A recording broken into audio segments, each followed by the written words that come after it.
Hello बच्चों, स्वागत है आपका हमारे YouTube चैनल पीसीएम वाले मोदी सर।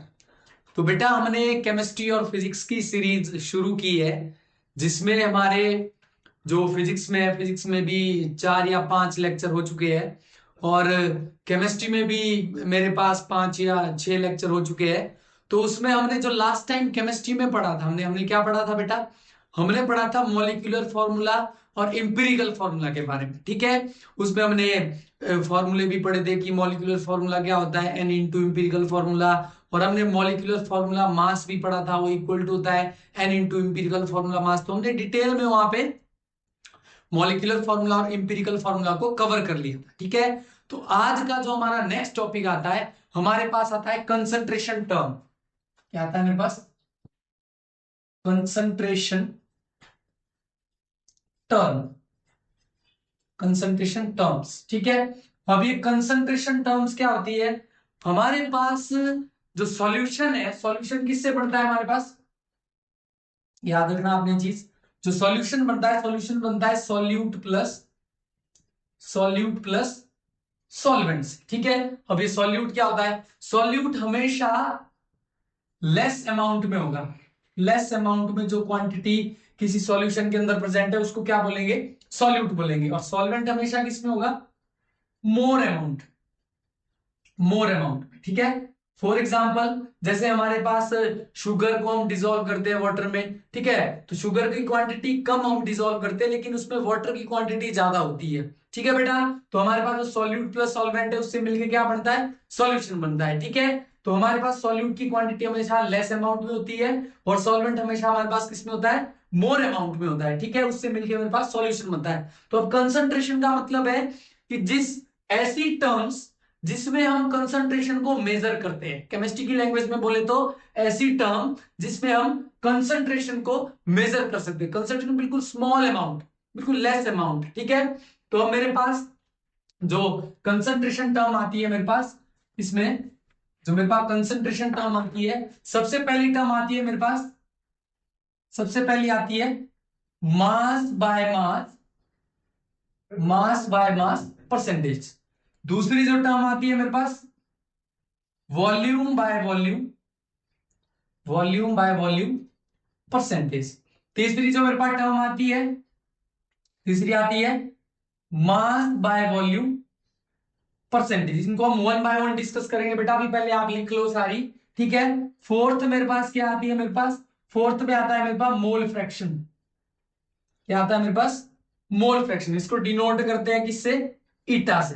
ठीक है, अब ईटा, ईटा एक साइन है बेटा। ठीक है, जैसे ओमेगा होता है मेरे पास, जैसे ओमेगा होता है, सिग्मा होता है, या फिर डेंसिटी के लिए रो यूज करते हैं। ठीक है, वैसे ही मेरे पास ईटा भी एक क्या है? सिंबल है जिससे हम मोल फ्रैक्शन को डिनोट करते हैं। ठीक है बेटा, और मेरे पास फिफ्थ टर्म आती है मेरे पास इसमें पार्ट्स पर, पार्ट्स पर मिलियन, पार्ट्स पर मिलियन। इसको शॉर्ट फॉर्म में क्या बोलते हैं हम? पीपीएम भी बोलते हैं।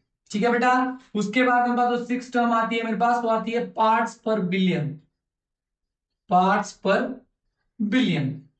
ठीक है, जिसको हम डिनोट करते हैं पीपीबी से। ठीक है बेटा, अब मेरे पास जो सिक्स सेवंथ कंसेंट्रेशन आती है मेरे पास, सेवंथ में आता है मेरे पास, क्या आता है मेरे पास? इसके बाद चीज आती है मेरे पास molarity. Very very important, molarity. इसको डिनोट करते हैं कैपिटल एम से। ठीक है, उसके बाद आता है मेरे पास मोलैलिटी, मोलैलिटी इसको डिनोट करते हैं स्मॉल एम से। ठीक है, उसके बाद आता है मेरे पास लास्ट में, क्या आता है मेरे पास? लास्ट में आती है मेरे पास नॉर्मेलिटी,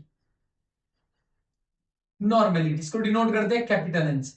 ठीक है बेटा, तो मेरे पास जो कंसंट्रेशन को मेजर करने की जितनी टर्म्स है मेरे पास 9 टर्म्स है। ठीक है, सबसे पहली कौन सी है? Mass by mass percentage. दूसरी कौन सी है? Volume by volume percentage. तीसरी कौन सी है? Mass bye volume percentage. Fourth कौन सी है? मेरे पास मोल फ्रैक्शन है। और फिफ्थ कौन सी है? मतलब पार्ट्स पर मिलियन। और मेरे पास सिक्स कौन सी है? पार्ट्स पर बिलियन। ठीक है, और सेवंथ क्या है मेरे पास? मोलैरिटी। एट्थ क्या है मेरे पास? मोलैलिटी। नाइन्थ क्या है मेरे पास? नॉर्मेलिटी। तो इनसे रिलेटेड बेटा आपको बहुत सारे न्यूमेरिकल आते हैं, बोर्ड एग्जाम में भी आते हैं और कंपटीशन में भी इनसे रिलेटेड बहुत सारी चीजें पूछी जाती है आपसे। ठीक है बेटा। तो बहुत सारी चीजें पूछी जाती है आपसे इनसे रिलेटेड। मोलैलिटी क्या होती है, मोलैलिटी क्या होती है, मोल फ्रैक्शन क्या चीज है मेरे पास, नॉर्मेलिटी क्या चीज है। तो हम आपने ये लिख लिया होगा बेटा, नोट्स बनाते चलो साथ साथ में कवर करते चलो जी, ताकि आपको समझ आए। पिछला बिल्कुल अच्छे से बनाओ, तभी आपको अगली चीजें समझ आएगी। ठीक है, जब तक आप कॉपी पेन यूज नहीं करोगे बेटा, तब तक आपको कुछ भी चीजें समझ नहीं आएगी। ठीक है, तो जितना पिछला है बिल्कुल प्रॉपर आपने नोट्स बनाने हैं साथ साथ, और बिल्कुल अगला, तभी आपको समझ आएगी चीजें। जो अगली चीजें हम पढ़ेंगे तभी आप उन चीज को अंडरस्टैंड कर पाओगे, जब तक आपकी प्रीवियस नॉलेज बिल्कुल कंप्लीट है।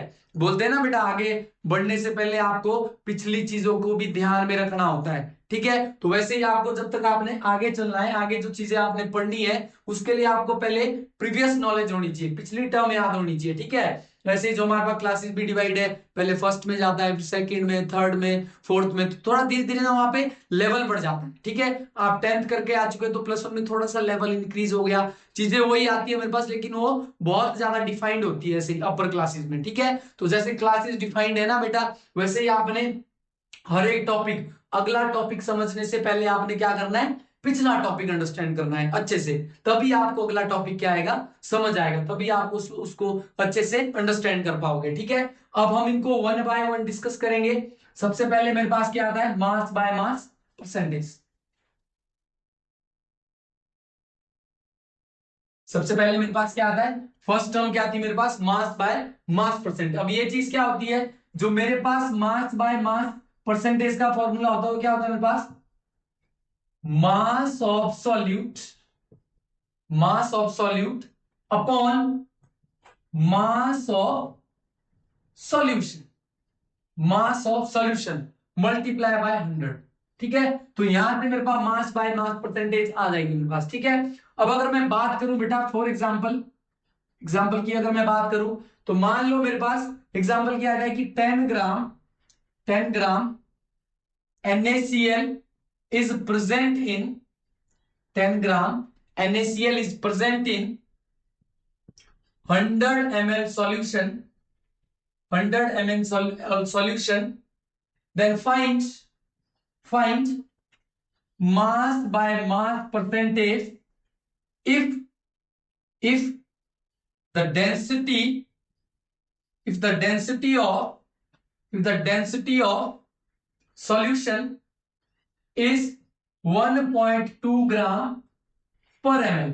ठीक है, अब इसने क्या बोला है, इसने मेरे को 10 ग्राम NaCl दिया है, जो किसमें प्रेजेंट है, 100 ml सॉल्यूशन में। अब इसने हमको फाइंड करने को क्या बोला है, मास बाय मास परसेंटेज निकालो। बिल्कुल ऐसे ही आएगा आपको क्वेश्चन इसका। ठीक है, जिसमें इसने डेंसिटी दे रखी है सॉल्यूशन की कितनी, 1.2 ग्राम पर ml। ठीक है, तो हमको पता है बेटा, सबसे पहले सॉल्यूशन में क्या करोगे आप लोग, मेरे को मास बाय मास परसेंटेज का फॉर्मूला होता है, क्या होता है, मास of the solute upon mass of the solution. लेकिन इसने सॉल्यूशन का मास मेरे को दिया नहीं है, इसने क्या दिया, मेरे को वॉल्यूम दिया है सॉल्यूशन का।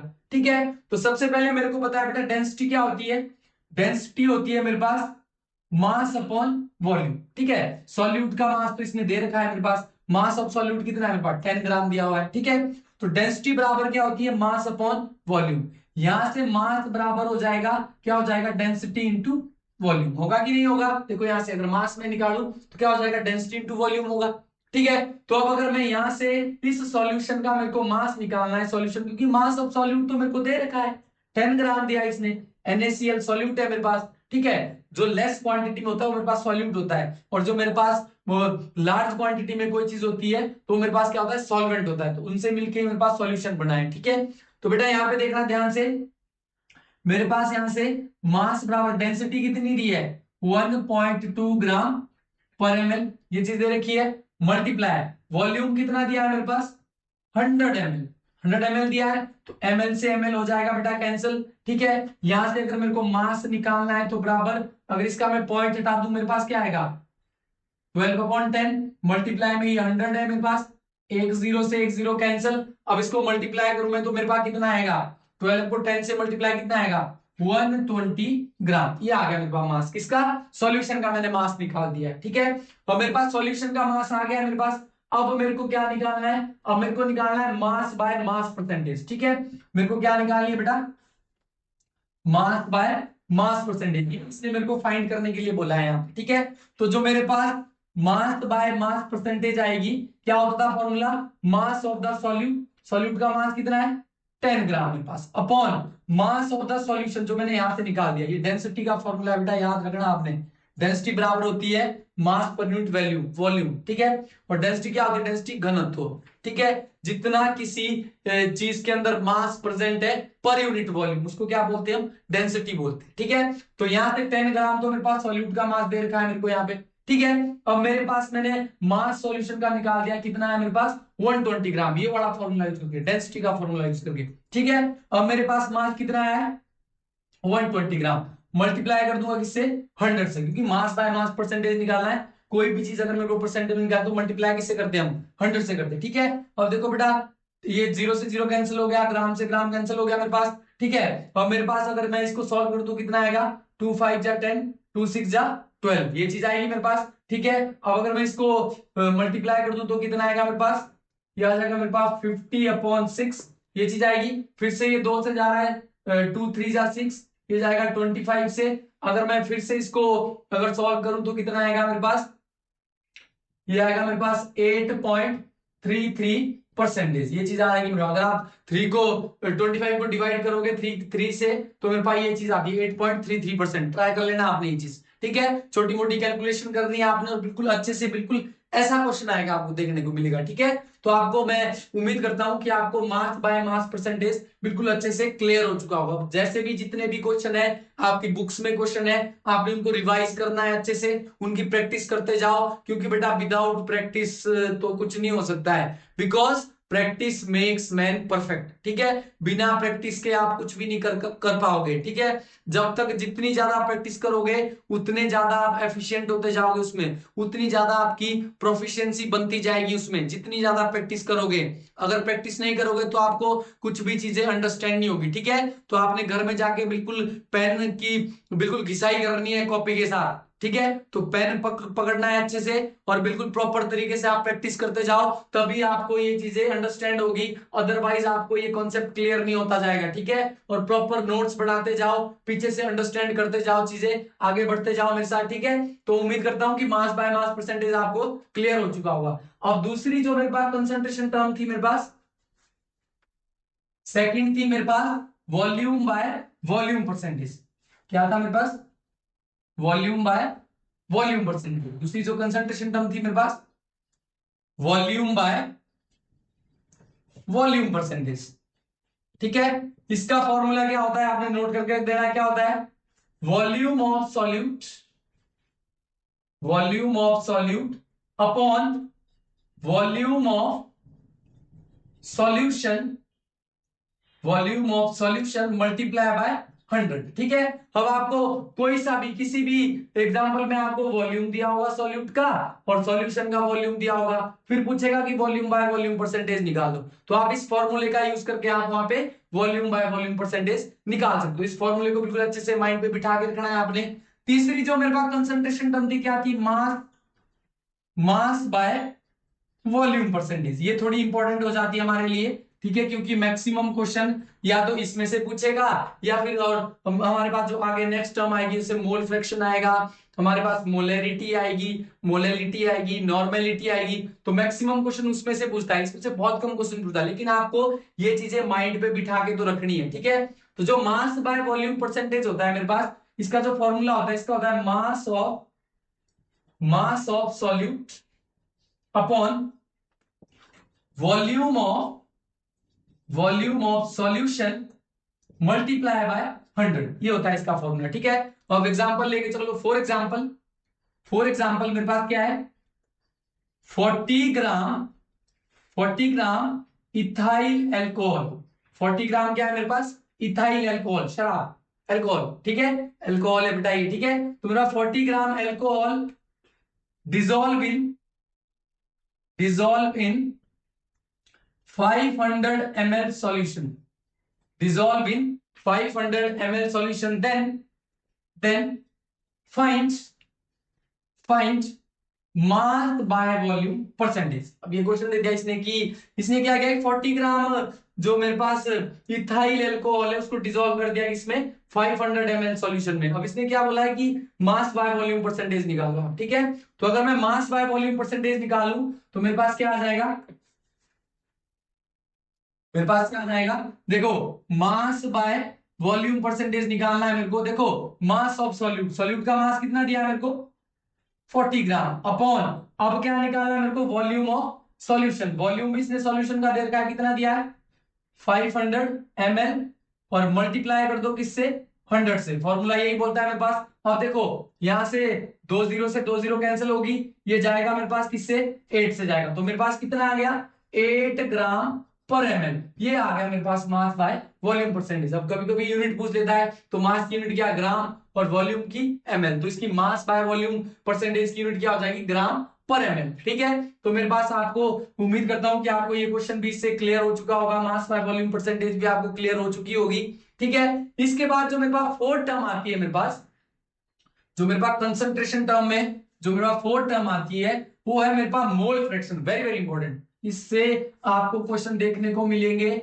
और ये बिल्कुल आपने अच्छे से प्रॉपर तरीके से समझनी है ये चीज। अब जाके इसके बाद मेरे पास इंपॉर्टेंट चीजें शुरू होने लग गई है, ठीक है। तो मेरे पास जो नेक्स्ट फोर्थ मेरे पास जो टर्म थी वो थी मेरे पास मोल फ्रैक्शन। क्या थी मेरे पास, मोल फ्रैक्शन। इसको डिनोट करते हैं किससे, ईटा से। किससे डिनोट करते हैं बेटा, ईटा से डिनोट करते हैं, ठीक है। तो अब मेरे पास इंपॉर्टेंट चीजें शुरू होगी, बिल्कुल अच्छे से आपने अच्छे तरीके से समझनी है चीजें। अब ये मोल फ्रैक्शन क्या होता है, अगर इसकी सिंपल केमिस्ट्री में जो डेफिनेशन होती है इसकी, ये क्या होता है मेरे पास, it is the ratio of number of moles of component A to the number of moles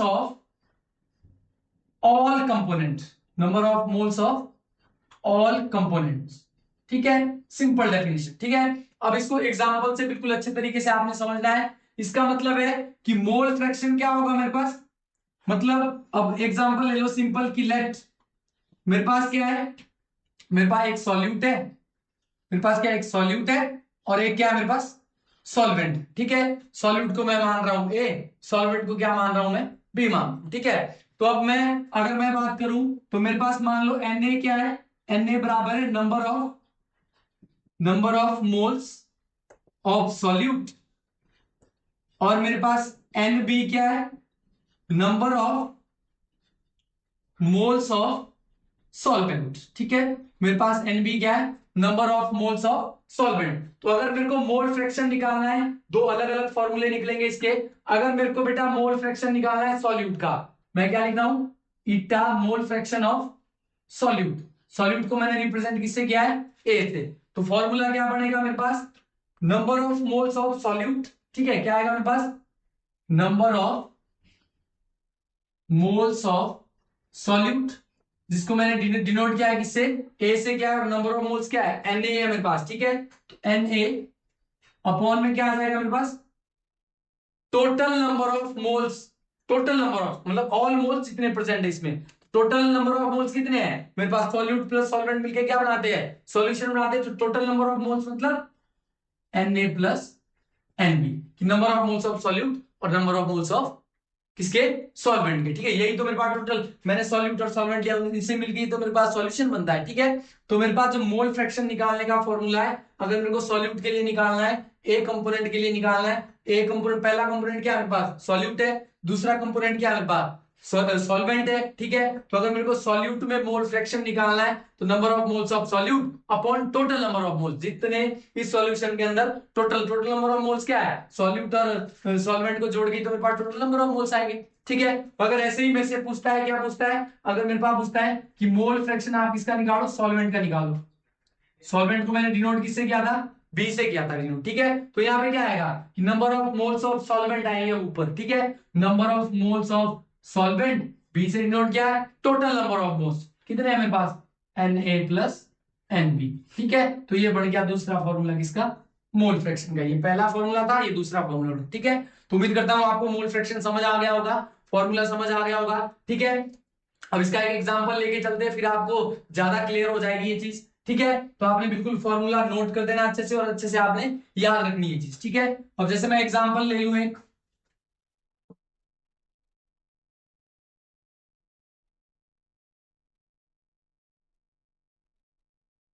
मेरे पास एग्जांपल क्या है, फॉर एग्जांपल मेरे पास क्या है, 40 ग्राम, 40 ग्राम क्या है मेरे पास, NaOH, 40 gram NaOH and 54 gram H2O are present in solution, are present in solution. Then find mole fraction of NaOH and mole fraction of H2O, ठीक है। अब इसने क्या बोला है कि किसी सॉल्यूशन के अंदर मेरे पास 40 ग्राम तो NaOH प्रेजेंट है, और मेरे पास 54 ग्राम क्या है, वाटर प्रेजेंट है किसी सॉल्यूशन के अंदर। तो अब इसने पूछा है कि मोल फ्रैक्शन निकालो किसके, एक तो NaOH के निकालो और एक किसके निकालो, H2O के निकालो, ठीक है। तो हम बिल्कुल इजी तरीके से करेंगे। देखो सिंपल चीज, अगर मेरे को मोल फ्रैक्शन निकालने किसके, NaOH के, ठीक है। तो मोल फ्रैक्शन कैसे निकालते हैं, number of moles of solute upon total number of moles, ठीक है। तो इसके लिए क्या होगा मेरे पास, नंबर ऑफ मोल्स किसमें हो गए, सबसे पहले नंबर ऑफ मोल्स, एन से नंबर ऑफ मोल्स इन किसमें, NaOH में, upon total number of moles, total मतलब दोनों के आएंगे, NaOH के भी आएंगे और H2O की, मतलब टोटल नंबर ऑफ मोल्स में क्या आएगा मेरे पास, NaOH आएगा plus number of moles in H2O। तो मेरे पास फॉर्मूला ये बनता है सिंपल तरीके से। अगर मेरे को NaOH के निकाल देखो ना, पहला कंपोनेंट तो इसके, सबसे पहले हमको इसके निकालने, फिर बाद में हम इसके निकालेंगे। तो मेरे पास अगर NaOH के मैंने निकालने तो क्या बन गया मेरे पास, पहले मैं नंबर ऑफ मोल्स लूंगा किसके, NaOH के लूंगा, फिर टोटल नंबर ऑफ मोल्स से उसको डिवाइड कर दूंगा, क्योंकि यही मेरे पास मोल फ्रैक्शन की डेफिनेशन है, ठीक है। तो सबसे पहले मान लो मैं मोल फ्रैक्शन निकालता हूं किसके,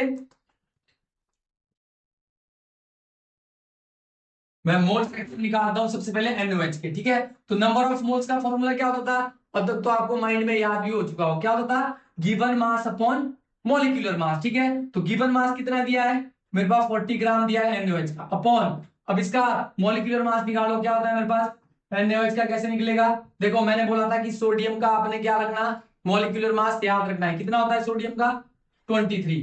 ऑक्सीजन का एटॉमिक नंबर क्या होता है मेरे पास 8 होता है, 8 को मल्टीप्लाई करूंगा 2 से तो कितना आएगा 16, प्लस हाइड्रोजन का 1 होता है, कितना हो गया मेरे पास, ये आ गया मेरे पास, कितना हो गया मेरे पास, ये आ गया 40, कितना आ गया 40 ग्राम, इसका मेरे पास क्या आ गया मॉलिक्यूलर मास आ गया, ठीक है। अब डिवाइड कर दूंगा 40 ग्राम से तो कितना आएगा मेरे पास, 1 मोल आ गया, कितना आ गया 1 मोल, मेरे पास कितने आ गए इसमें, NaOH में कितने मोल प्रेजेंट है, 1 मोल प्रेजेंट है। अब हमने NaOH के तो निकाल दिए, लेकिन हमें डिवाइड किससे करना है, total number of moles, NaOH के तो हमने निकाल दिए, अब मेरे को नंबर ऑफ मोल्स किसके निकालने पड़ेंगे, H2O के भी तो निकालने पड़ेंगे मेरे पास। तो अगर मैं नंबर ऑफ मोल्स, ये तो मेरे मेरे किसके आए थे, NaOH के नंबर ऑफ मोल्स आए थे।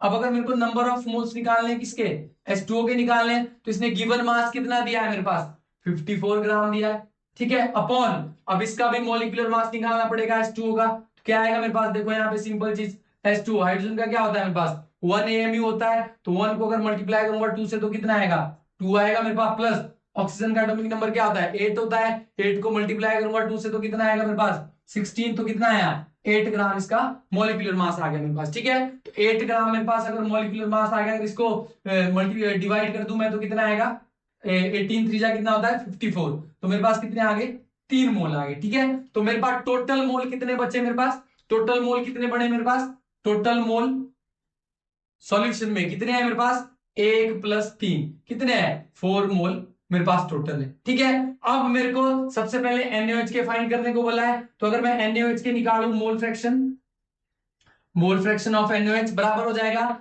अब number of moles in NaOH, कितने नंबर ऑफ मोल्स है 1 मोल है मेरे पास, 1 mole upon total number of moles कितने आए मेरे पास 4 मोल आए, NaOH के कितने थे 1 मोल इसका आया था मेरे पास, 3 मोल इसके आए थे, ठीक है। तो 1 प्लस 3 कितना हो जाएगा मेरे पास 1/4, ठीक है। तो क्या आएगा मेरे पास, ये आ जाएगा मेरे पास, अगर आएगा 0.2 और क्या आ जाएगा 0.25, ये आ जाएगा मेरे पास। ठीक है, तो ये मेरे पास मोल फ्रैक्शन आ गया। ठीक है, और इसकी कोई यूनिट नहीं होती है क्योंकि दोनों साइड मेरे पास ऊपर भी नंबर ऑफ मोल्स है, नीचे भी नंबर ऑफ मोल्स है, तो नंबर ऑफ मोल्स से नंबर ऑफ मोल्स कैंसिल, तो ये यूनिटलेस हो जाएगा। ठीक है बेटा, तो ये आ गया, बिल्कुल अच्छे से आपने करना है। अब इसने दूसरे में क्या पूछा था कि नंबर ऑफ मोल्स निकालो आप H2O के, वाटर के निकालो। ठीक है, तो अगर मैं वाटर के निकालू, सेम यही फॉर्मूला बिल्कुल नॉर्मल तरीके से आपने अच्छे से कैलकुलेट करना है और स्टेप बाय स्टेप करनी है चीजें, और बिल्कुल परफेक्ट तरीके से क्वेश्चन को बेटा फोड़ देना है बिल्कुल अच्छे से। मतलब क्वेश्चन को तुरंत प्रैक्टिस के साथ करते जाओ, क्वेश्चन को बिल्कुल फोड़ देना है। कुछ नहीं है क्वेश्चन में, डरना नहीं है क्वेश्चन से, चाहे कितना ही बड़ा क्वेश्चन हो जाए। ठीक है, आपने बिल्कुल अच्छे से उसकी अंडरस्टैंड करना है कि क्वेश्चन बोल क्या रहा है, क्वेश्चन पूछ क्या रहा है मेरे से। ठीक है, तो मेरे पास अगर मेरे को मोल फ्रैक्शन किसका निकालना है, H2O का निकालना है, तो बराबर हो जाएगा। सबसे पहले मोल फ्रैक्शन की डेफिनेशन क्या होती है कि number of moles in H2O upon total number of moles. ठीक है, तो H2O के मेरे पास नंबर ऑफ मोल्स कितने आए थे, मेरे पास H2O के मेरे पास कितने आए थे, 3 मोल आए थे।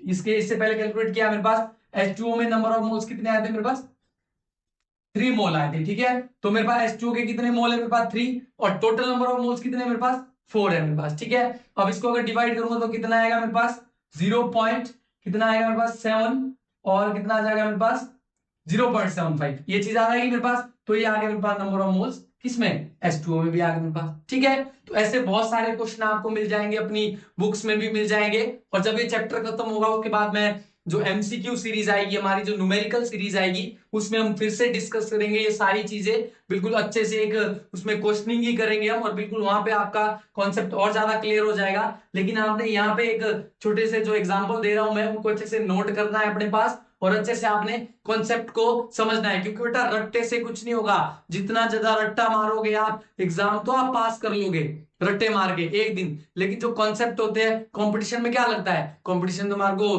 क्या चाहिए, कॉन्सेप्ट चाहिए। बिना कॉन्सेप्ट के आप कंपटीशन क्लियर ही नहीं कर सकते। ठीक है, तो इसलिए आपने रट्टा नहीं मानना है, साइंस रट्टा नहीं मांगती है, साइंस मांगती है बेटा कॉन्सेप्ट। जब तक आपके कॉन्सेप्ट क्लियर नहीं है तब तक आप कंपटीशन में कोई सा भी क्वेश्चन नहीं कर सकते हैं। ठीक है, बोर्ड में तो आप रट्टा मार के डेफिनेशन कर लोगे, जो भी लिख लोगे, एक दिन का आपने रात को पढ़ लिया, सुबह रात को रट्टा मार लिया, सुबह को कर लिया वो चीज। ठीक है, लेकिन कंपटीशन में कहा, कंपटीशन में क्या करोगे, कंपटीशन में आ जाएगा 0, वहां पे कुछ नहीं कर पाओगे आप। ठीक है बेटा, तो हमने कितनी टर्म डिस्कस की है, हमने अब तक 4 टर्म डिस्कस की है, बाकी हम नेक्स्ट लेक्चर में करते हैं। ठीक है बेटा, thank you so much, like share and subscribe the video, thank you.